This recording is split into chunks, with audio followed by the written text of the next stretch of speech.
Hello students, कैसे सब। उम्मीद करता हूँ सब ठीक ठाक होंगे। मैं पवन गुप्ता आप सभी का अपनी क्लास में स्वागत करता हूँ।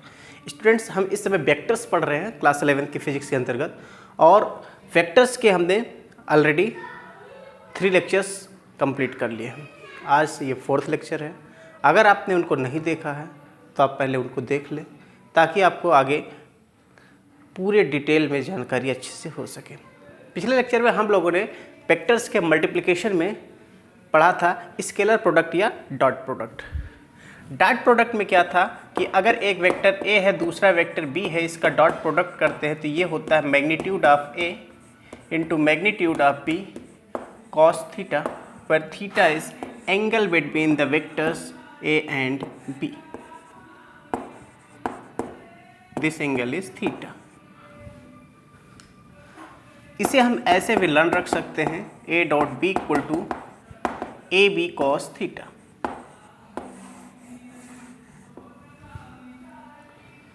फॉर एग्जाम्पल हम फिजिक्स में कहाँ पर यूज़ करेंगे, जैसे अपने पास आ जाएगा वर्क निकालना। वर्क निकालने के लिए वर्क क्या होता है, ये जो वर्क होता है ये होता फोर्स। वर्क क्या होता है? Force into displacement in the direction of force,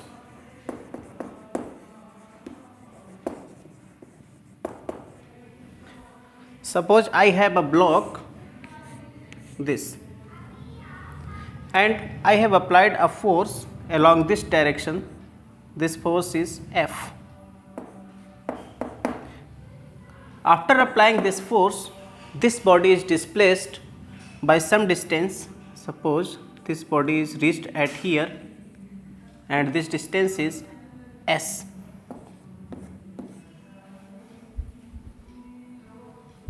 Or simply we say it is displacement S.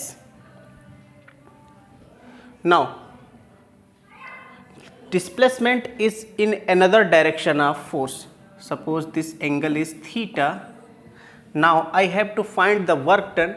Then work done W equal to हो जाएगा force into displacement in the direction of force. But displacement के डायरेक्शन में force को पहले निकालिए, तो इसका कंपोनेंट, इस फोर्स का 2 कंपोनेंट बन जाएगा, एक फोर्स इधर और एक फोर्स का कंपोनेंट इधर। This component is F sine theta and this component is F cos theta. Horizontal component and vertical component vector के कंपोजिशन वाले में पार्ट में मैंने बताया था इसको, ठीक है। तो अब देख सकते हो डिस्प्लेसमेंट के डायरेक्शन में फोर्स कौन है? F cos theta. F sine theta नहीं, वर्क किसके कारण होगा? इस F कॉस थीटा के कारण होगा। तो फोर्स हो जाएगा F कॉस थीटा और डिस्प्लेसमेंट हो जाएगा S।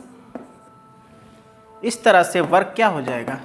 F S cos theta, और कॉस थीटा आ रहा तो एकदम इस तरह से दिख रहा ना, यानी डॉट प्रोडक्ट के रूप में लिख सकते हो। W इक्वल टू क्या हो जाएगा? Force into displacement F dot S। Similarly अगर अपने को निकालना हो पावर कैलकुलेट करना है, तो पावर जो होता है P लिखा जाता है, और ये होता फोर्स इंटू वेलोसिटी का डॉट प्रोडक्ट हो जाएगा। पावर कैलकुलेट करने का ये फॉर्मूला आएगा। और भी कुछ आते हैं, जैसे कि अपने पास आता है इलेक्ट्रिक फ्लक्स कैलकुलेट करना। इलेक्ट्रिक फ्लक्स ये भी एग्जांपल है डॉट प्रोडक्ट का। इलेक्ट्रिक फ्लक्स आप क्लास 12th में पढ़ोगे, जहाँ पर फाई ई से लिखा जाता है, और ये होता है electric field intensity into area vector. Similarly magnetic flux आता है। अगर मैग्नेटिक फ्लक्स कैलकुलेट करेंगे, मैग्नेटिक फ्लक्स फाई बी से लिखा जाता है, और ये होता है magnetic field intensity into area vector.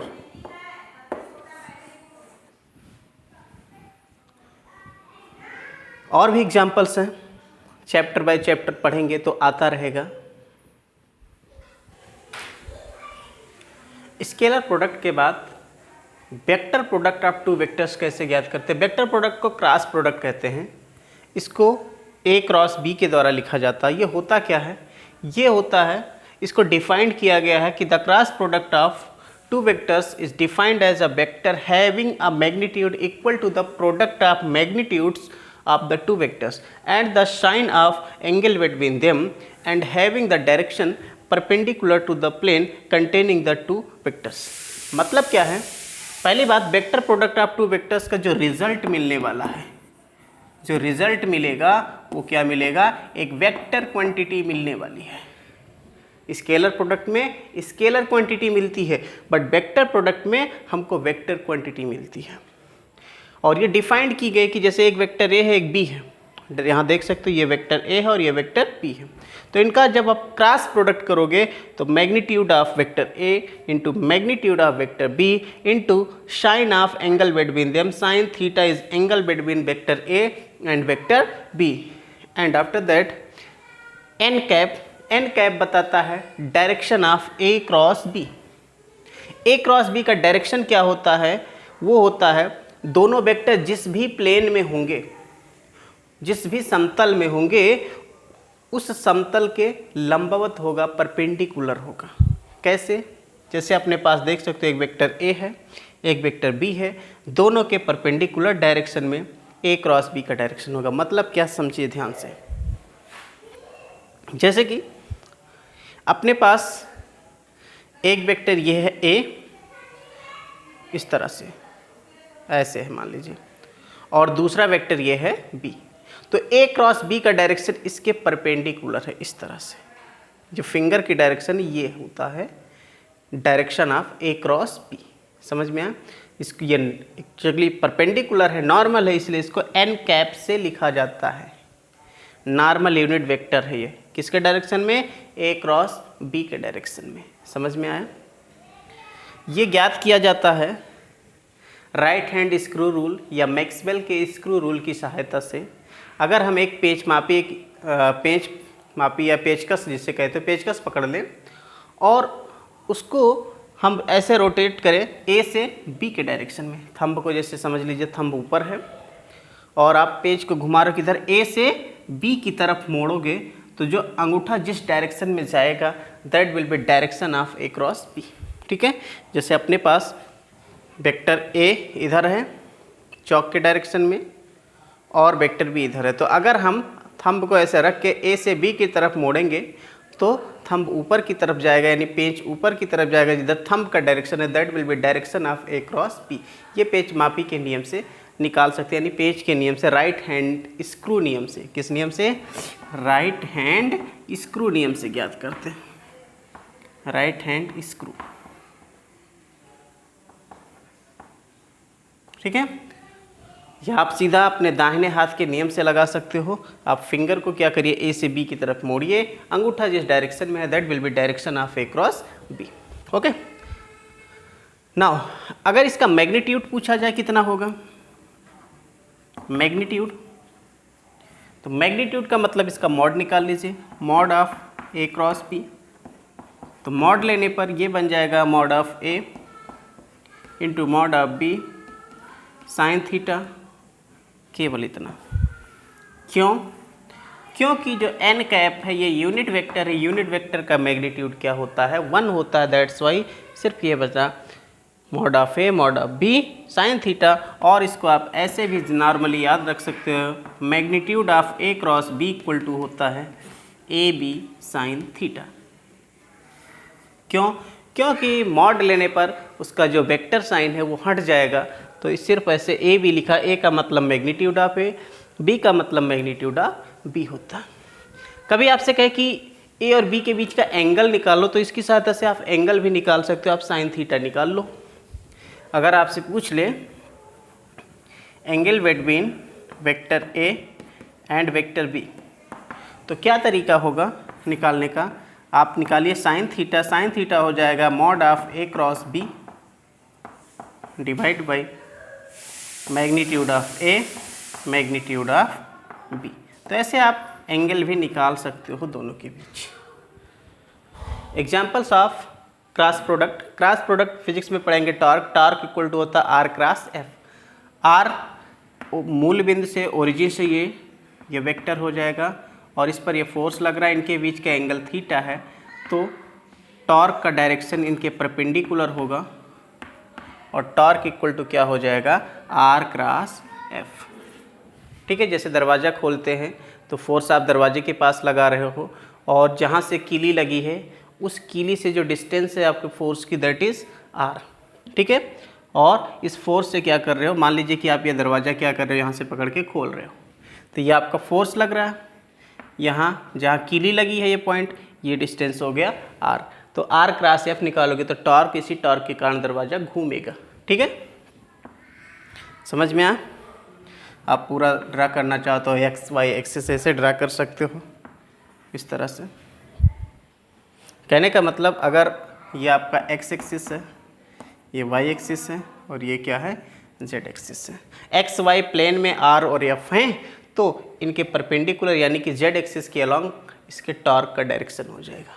ठीक है, खैर डिटेल में जब पढ़ेंगे तब पढ़ेंगे। एंगुलर मोमेंटम एल से लिखेंगे या कहीं कहीं जे से भी लिखा जाता है।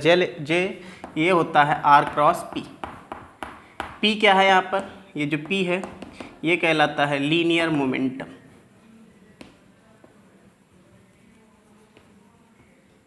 Similarly relation between linear and angular velocity, linear velocity और angular velocity v equal to होता है omega cross r. Omega angular velocity और v लीनियर वेलोसिटी। v क्या है यहाँ पर, this is linear velocity, omega angular velocity and r is radius. What is r? This is radius. ठीक है, इसी तरह से आपके पास लीनियर एक्सीलरेशन और एंगुलर एक्सीलरेशन के बीच भी रिलेशन होगा। लीनियर एक्सीलरेशन को a से लिखेंगे, एंगुलर एक्सीलरेशन को अल्फा से लिखेंगे। a इक्वल टू होगा अल्फा क्रॉस r। इस तरह से लीनियर एक्सीलरेशन और एंगुलर एक्सीलरेशन के बीच का भी रिलेशन होगा। एंगुलर का मतलब सर्कुलर मोशन। ठीक है, प्रॉपर्टीज ऑफ क्रॉस प्रोडक्ट या vector product. Properties of cross product.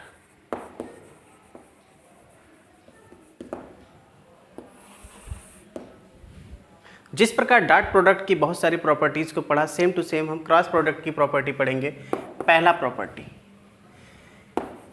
A cross B not equal to B cross A। Dot product में ये लॉ ओबे होता था बट क्रॉस प्रोडक्ट में ये नहीं होता। ये जो लॉ है इसको कहते हैं कम्यूटेटिव लॉ, इसमें होल्ड नहीं करता। Commutativity doesn't hold, doesn't hold.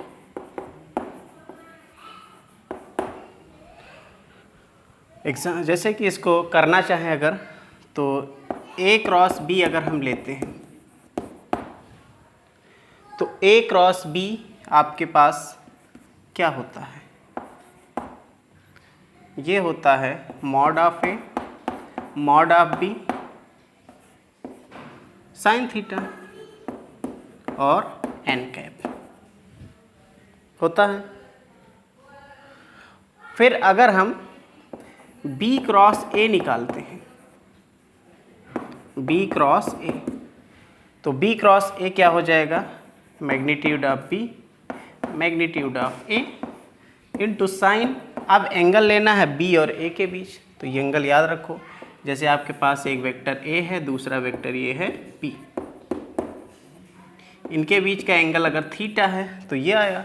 ये है A से B के बीच का एंगल। अगर आप यहाँ करते तो B और A के बीच का एंगल चाहिए तो ये एंगल होगा, this angle is 360 degree minus theta. तो 360 माइनस थीटा n कैप। तो B cross A equal to, इसको आपस में इंटरचेंज कर सकते हो, वेक्टर A का मैग्नीट्यूड वेक्टर B का magnitude sine 360 degree minus theta. जब आप साइन 360 डिग्री माइनस थीटा की बात करते हो तो ये एकदम माइनस थीटा की तरह चलता है। तो माइनस थीटा की तरह चलेगा, इसका मतलब ये हो जाएगा माइनस का साइन थीटा। ठीक है, यहाँ क्या हो जाएगा minus sine theta n cap, minus आगे कर दे, minus magnitude of A magnitude of B sine theta n cap. ये आपके पास क्या आ गया बी क्रॉस ए। तो actually a cross b not equal to b cross a, क्योंकि यहाँ साइन माइनस आ रहा है, तो यहाँ पर रूल इसका जो बन रहा है वो इस तरह से बन रहा है, a cross B equal to minus का बी क्रॉस ए बन रहा है। ठीक है, यानी क्रॉस प्रोडक्ट में आप अगर इनको आपस में इंटरचेंज करते हो तो साइन यहाँ पर माइनस आ जाएगा। कंफर्म, इस बात को याद रखिएगा। ये पहली प्रॉपर्टी थी, कम्यूटेटिविटी इसमें होल्ड नहीं करती। दूसरी प्रॉपर्टी डिस्ट्रीब्यूटिविटी होल्ड करती है।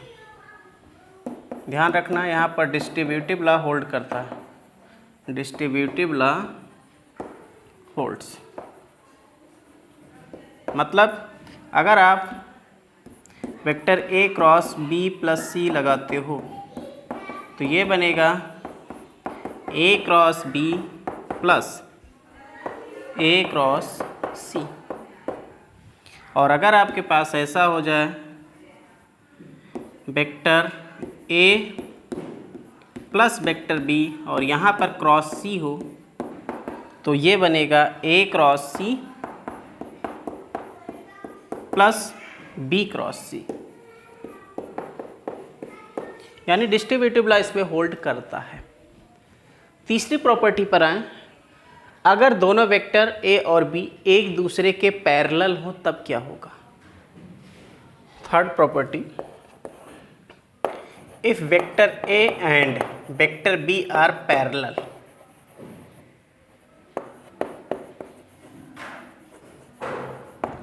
अगर दोनों वेक्टर आपस में पैरेलल हो जाएंगे तो पैरेलल वेक्टर के बीच का एंगल जो होता है वो 0 डिग्री होता है।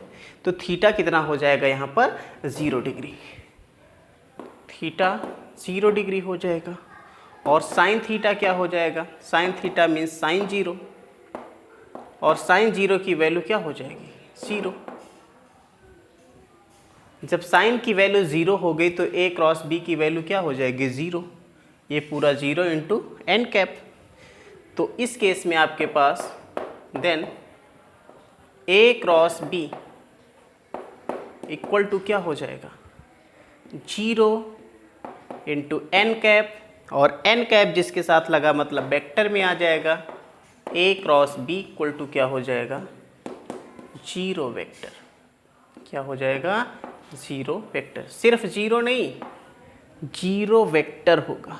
ओके, दो पैरेलल वेक्टर्स का क्रॉस प्रोडक्ट 0 होता है। इसी तरह से आप फोर्थ पॉइंट आप याद रख सकते हो, अगर ए का ए के साथ क्रॉस प्रोडक्ट किया जाएगा तो प्रत्येक वेक्टर अपने आप के पैरेलल होता है। जब सभी वेक्टर अपने आप के पैरेलल होते तो इनका क्रॉस प्रोडक्ट क्या होता है 0 vector.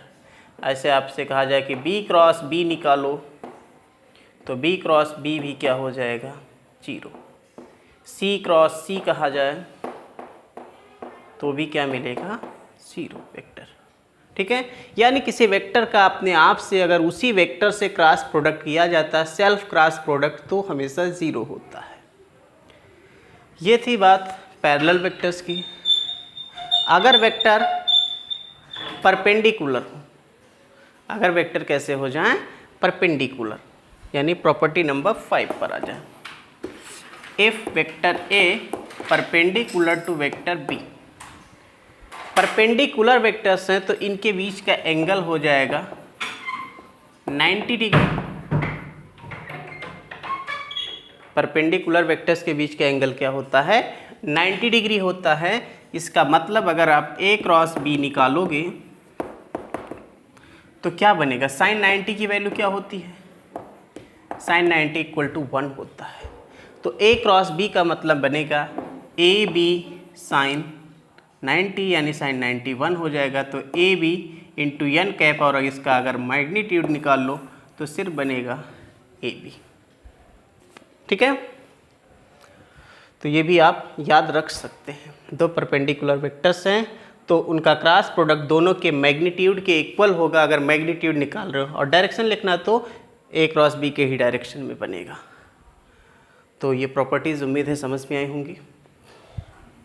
Now cross product of unit orthogonal vectors. Orthogonal vectors यानी एक्स वाई और जेड एक्सिस के अलॉन्ग जो यूनिट वेक्टर्स होते हैं, जिन्हें आई कैप, जे कैप और के कैप से लिखते हैं, उनके लिए क्या रिलेशन होगा।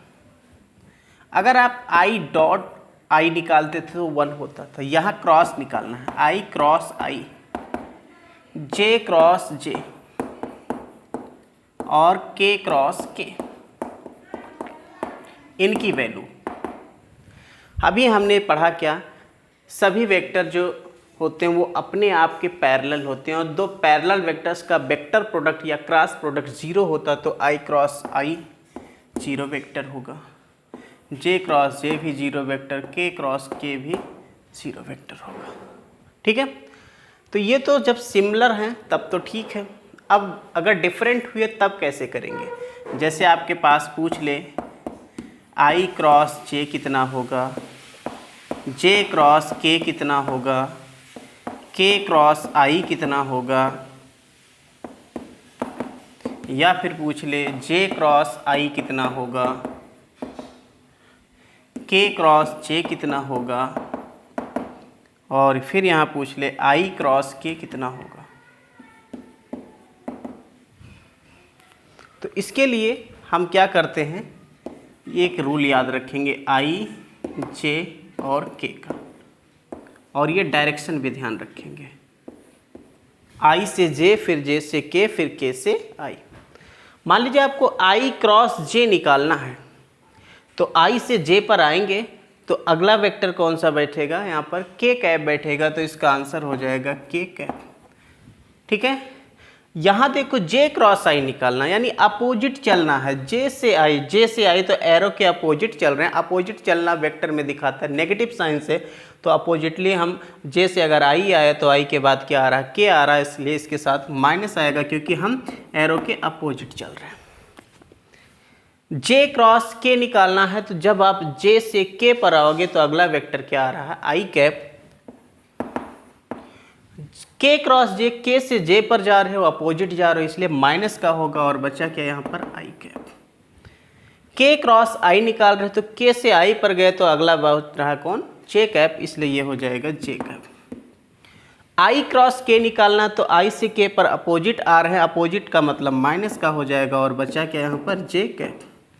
तो इस तरह से ये आर्थोगोनल यूनिट वेक्टर्स के बीच का ये रिलेशन होता है। ये आप अच्छे से प्रिपेयर रखिए ताकि आपका काम आगे हो सके आसानी से।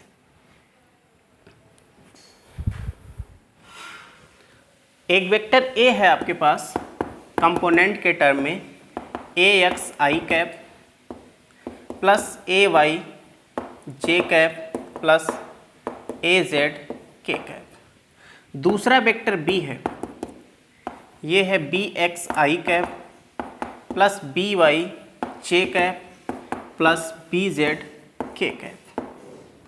अब आपसे कहे कि बताओ ए क्रॉस बी क्या होगा।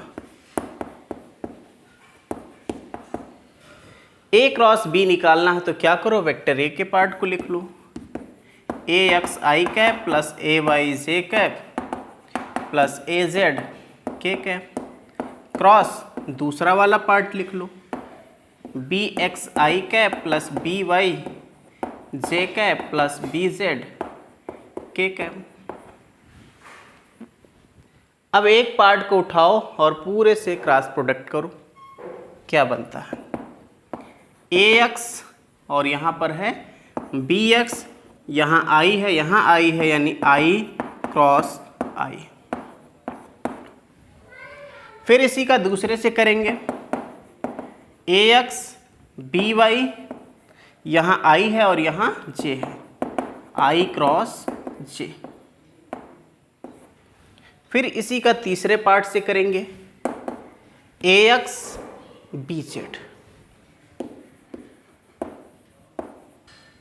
आई और यहाँ के। एक पार्ट पूरा हुआ, अब दूसरा पार्ट उठाते हैं, ए वाई बी एक्स, यहाँ जे है और यहाँ आई है, जे क्रॉस आई। फिर ए Y B y, j cross जे, प्लस ए वाई बी जेड, जे क्रॉस के। नाउ थर्ड पार्ट पर आते हैं, ए जेड बी एक्स, के आई है यानी के क्रॉस आई, जो पहले है यूनिट वेक्टर उसे पहले लिखिएगा, जो बाद में उसे बाद में ही लिखिएगा, प्लस ए जेड बी वाई, के क्रॉस जे, प्लस ए जेड बी जेड, के क्रॉस के। ठीक है, यहाँ तक तो ठीक था। अब आगे बढ़ते हैं। अभी हमने जो रिलेशन पढ़ा, आई क्रॉस आई 0 हो जाएगा, जे क्रॉस जे 0 हो जाएगा और के क्रॉस के 0 हो जाएगा। ठीक है, तो रखते हैं a x b x into 0 vector बनेगा। ठीक है, plus a x b y, i cross j, तो अभी मैंने क्या बताया था, आई जे और के, ये रूल आपको याद रखना है। जब आप आई क्रॉस जे निकालते हो तो आई से जे पर आया तो अगला वेक्टर पहुंच रहा है के कैप, तो यहाँ पर क्या आ जाएगा, के कैप। ठीक है, अच्छा ये 0 से प्रोडक्ट करोगे तो 0 ही आएगा, तो इसको 0 ही लिख लें डायरेक्ट, कोई दिक्कत नहीं होगी। आगे बढ़िए, ए एक्स बी जेड, आई क्रॉस के, आई से के पर आ रहे हैं, उल्टा आ रहे हैं, उल्टा आने का मतलब माइनस आ जाएगा, माइनस का जे कैप। ठीक है, अब यहां पर आते हैं, प्लस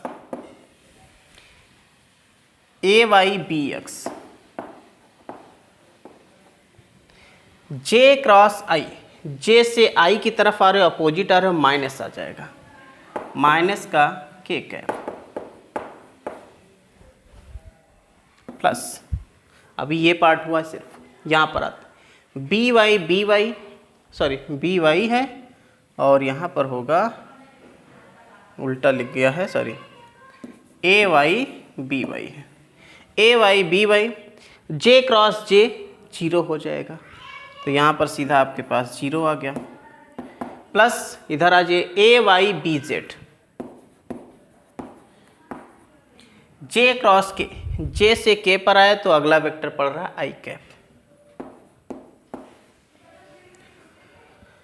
यहां तक पहुंच गए, यहां पर आते हैं, प्लस ए जेड बी एक्स, के क्रॉस आई, के से आई पर पहुंच रहे हैं तो जे पहुंच जाएगा यहां पर, जे कैप, प्लस अब क्या बचा, ए जेड बी एक्स हो गया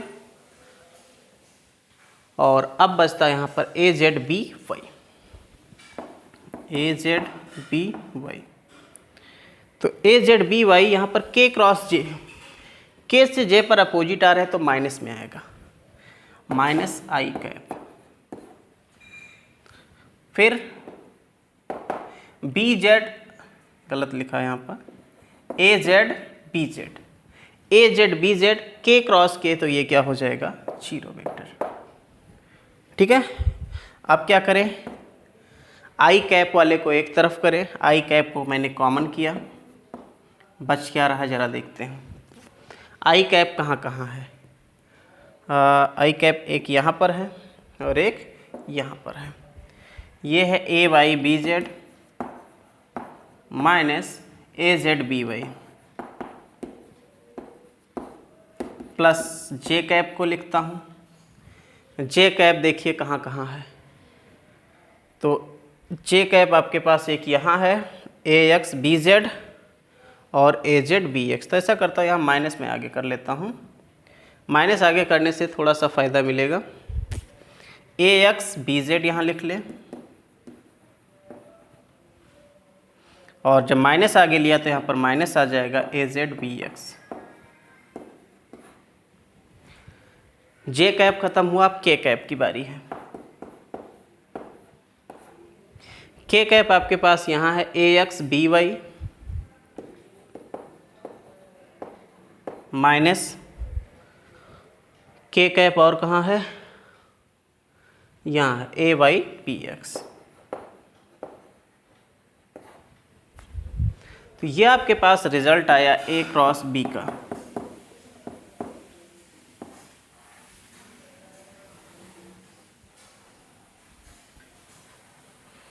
अब इतना बड़ा रिजल्ट याद रखना थोड़ा सा हो सकता मुश्किल हो, कुछ बच्चे याद भी कर लेते हैं, तो उस सिंपल सिटी को भी बनाने की हम यहाँ पर कोशिश करते हैं, जितना हो सके उतना सिंपल बना के रखें ताकि आसानी से जैसे क्वेश्चन आए क्रॉस प्रोडक्ट तुरंत हम निकाल सकें।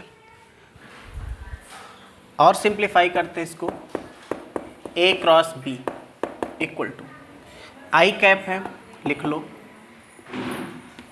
फिर यहाँ पर लिख लो माइनस जे कैप, फिर लिख लो और प्लस का के कैप, इस तरह से लगा लो, ये डिटर्मिनेंट कहलाता है। अब यहाँ पर क्या है, A Y B Z A Z B Y, तो ए वाई बी जेड यहाँ लिखिए ए वाई, इधर लिखिए बी जेड, फिर है ए जेड बी वाई, ठीक है, तो वाई की तरफ वाई रहेगा, बी वाई इधर लिख देते हैं और ए जेड इधर लिख देते हैं। जे कैप पे ऐसे लिखें, जे कैप में देखिए ए एक्स बी जेड, तो ए एक्स बी जेड इधर, फिर ए जेड बी एक्स, ए जेड बी एक्स। के कैप में देखिए ए एक्स बी वाई है, तो ए एक्स इधर और बी वाई इसके यहाँ पर, फिर ए वाई बी एक्स है, तो ए वाई इधर और बी एक्स इधर। अब यहाँ थोड़ी सी गड़बड़ी आप सही कर लें, देखो वाई वाई है जेड जेड है, यहाँ पर एक्स एक्स होना चाहिए, तो बी एक्स यहाँ कर लीजिए और ए जेड को यहाँ कर लीजिए। ये ध्यान रखें, ये हमेशा ए एक्स है तो बी एक्स इधर होना चाहिए और ए वाई इधर होना चाहिए, ऐसा। अब ठीक है, ध्यान रखें, y y z z x x z z x x और वाई वाई ऐसा होना चाहिए। इसको कहते हैं ये 2x2 का डिटर्मिनेंट है। अब अगर आप और सिंप्लीफाई इसको और शॉर्ट में लिखना चाहें तो क्या करें, आई कैप जे कैप के कैप ऐसे लिख लें। इसके बाद आई कैप का जो गुणांक है, आई कैप को छोड़ करके इसके नीचे डाल देंगे, आई को छोड़ दीजिए, क्या है ए वाई है, यहाँ बी वाई है, ए जेड है और यहाँ पर बी जेड है। जे कैप पर जब आते हैं तो इसको छोड़ करके बाकी जो बचा सब लिख देंगे। क्या बच रहा है यहाँ पर, ए एक्स बी एक्स ए जेड बी जेड, तो ए जेड बी जेड तो बरकरार है, ए एक्स बी एक्स यहाँ लिखना है। ऐसे के कैप के लिए के को छोड़ देंगे, बाकी जो बचा उसके नीचे ये सेम चीज़ होनी चाहिए, ए एक्स बी एक्स है ही, ए वाई बी वाई है। तो ये ए क्रॉस बी निकालने का एक बढ़िया सा तरीका हो गया, इसको कहते हैं डिटर्मिनेंट। डिटर्मिनेंट हिंदी में कहते हैं इसको सारणिक। अब किसी सारणिक के रूप में अगर हम बना लें तो आराम हो जाएगा अपने पास इस वेक्टर प्रोडक्ट को निकालना। क्या करें, आई कैप जे कैप के कैप लिखें, वेक्टर ए के सभी कोफिशिएंट्स को लिख दें और वेक्टर बी के सभी कोफिशिएंट्स को लिख दें, ये ए क्रॉस बी हो गया। बात आती है इसको हम सॉल्व कैसे करेंगे। सॉल्व करने का जो अपना फंडा होगा वो ये होगा, जैसे अपने पास अगर कोई सारणिक है ए बी, जैसे A1 B1 C1, A2 B2 C2 and A3 B3 C3, ये कोई सारणिक है तो इसको कहते हैं रो। ये तीन रो हैं R1 R2 R3, ये क्या कहलाते हैं, रो। और ये वाले जो पार्ट हैं ये एक ऐसे ये चला आ रहा है, ये चला आ रहा है, ये चला, इसको कहते हैं कॉलम। 3 कॉलम है, C1 C2 और ये C3, ये तीनों क्या कहलाते हैं, कॉलम। ठीक है। इसके बाद इसमें और एक चीज़ होता है sign, plus minus plus minus plus minus and plus minus plus.